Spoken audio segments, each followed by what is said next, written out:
Liebe Gemeinde, liebe Eltern von Konfirmanden, liebe Jugendliche. Ja, heute hätten wir zusammen die Konfirmation in Lübbu-Dürrenäs gefeiert und am nächsten Sonntag wäre sie in Gontischwil und Setzwil auf dem Programm gestanden. Leider haben wir wegen dem Coronavirus beide Konfirmationen verschieben. Das bedauern Rahel und ich sehr. Darum haben wir uns überlegt, ein Video zu drehen, um euch heute, am heutigen Sonntag, einen Gedankenanstoss mit in den Tag zu geben. Ja, ich hoffe, euch allen geht es gut und ihr seid gesund und ihr könnt das schöne Wetter und die Zeit mit der Familie genießen. Wir möchten starten mit dem Lied 10.000 Gründe. Nutzt doch die Zeit zum Mitsingen oder euch zu überlegen, für was ihr heute Besonderes Gott möchte Danke sagen.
Im Römerbrief, Kapitel 14, in den Versen 10 bis 13 heißt es: Woher nimmst du dir das Recht, deinen Bruder oder deine Schwester zu verurteilen? Und du, woher nimmst du dir das Recht, deinen Bruder oder deine Schwester zu verachten?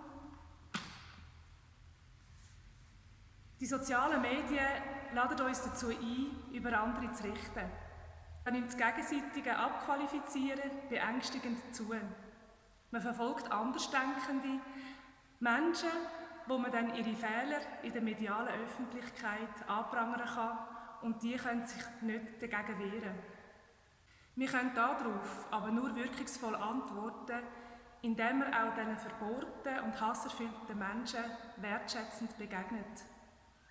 Indem wir wie sie nicht eben engherzig verurteilen, sondern dass wir nicht nachlassen und um Verständnis uns bemühen. Hören wir doch auf, einander zu verurteilen, sagt schon der Paulus.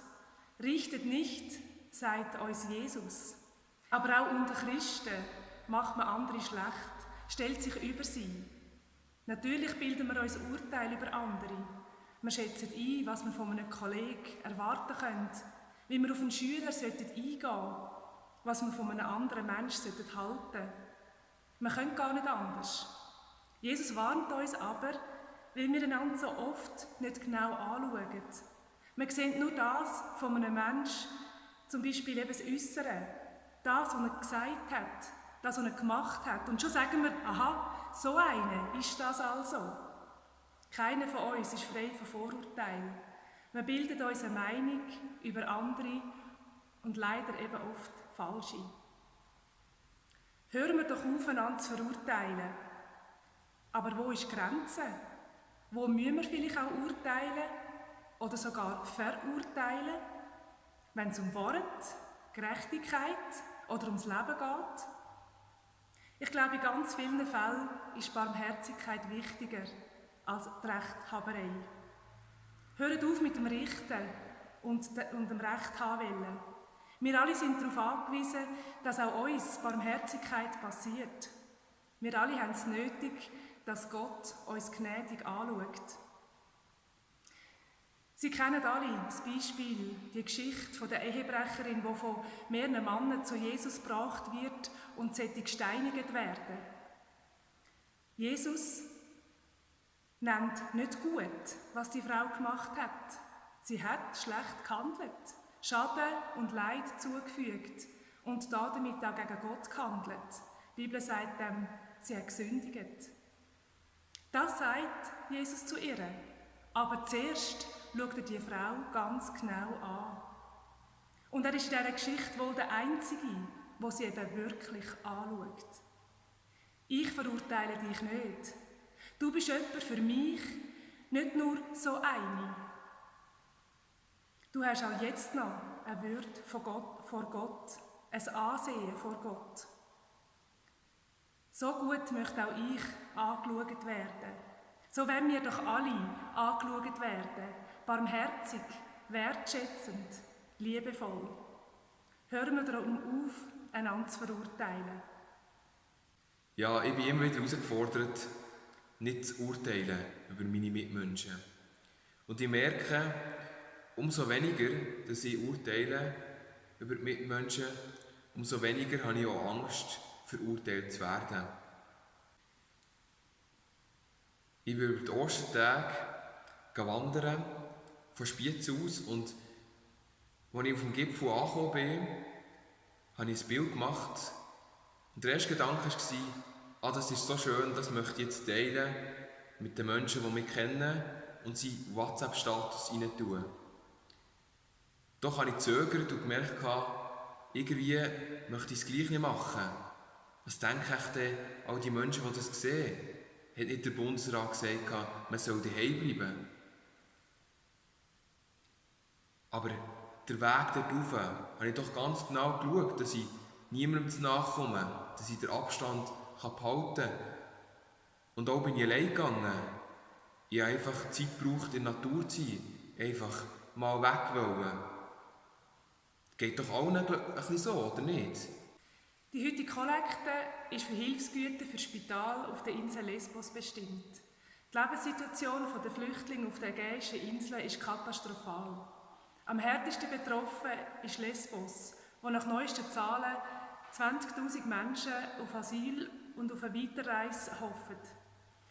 Im inzwischen abgeriegelten Lager fehlt es an grundlegenden hygienischen Standards und darum sind die Menschen dort von Krankheiten bedroht. Die evangelisch reformierte Kirche Schweiz, EKS, unterstützt die Guido Fluri Stiftung bei ihrem Anliegen und spendet einen Beitrag für das Spital. Wenn Sie das auch möchten tun, folgen Sie dem Link auf dem YouTube-Video. Dort können Sie für die Kollekte spenden. Wir danken Ihnen für alles, was Sie dafür geben. Wir bitten um den Segen von Gott. Gehen wir im Segen Gottes, nicht im Namen der Angst, sondern im Namen der Zuwendung. Nicht im Namen des Tyrannen, sondern im Namen des Vaters. Gehen wir im Segen Gottes, nicht im Namen der Macht, sondern im Namen der Hingabe. Nicht im Namen der Unmündigkeit, sondern im Namen des Sohnes. Gehen wir im Segen Gottes, nicht im Namen der Traurigkeit, sondern im Namen der Freude und im Namen der Offenheit des Heiligen Geistes.